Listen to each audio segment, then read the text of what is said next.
received your question. It's from section 1.5, number 6. You have a room. It's 20.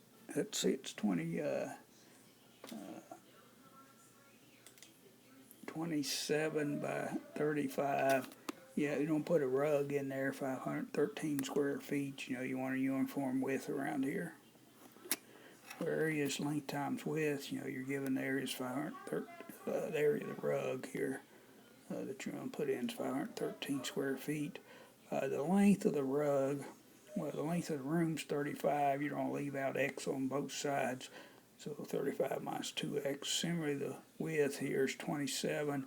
But you're going to take out X on both sides. So it's 27 minus 2X. So that's, hard part perhaps getting the equation. You have to subtract 513 from each side, collect your like terms. I rearranged it and divided everything by 4. Just makes it a lot easier if you want to factor a quadratic formula, and then I factored this answer. Is way too big, 27. You can't take out 27 feet, but you get 4. That's certainly reasonable. Take out 4 feet here, have a space of 4 feet around it. Then the length, is 35 minus 2X, and we're letting X, we found X to be 4. So it's 27, and then the width is 27 minus 2 times 4. I guess that comes out to 19.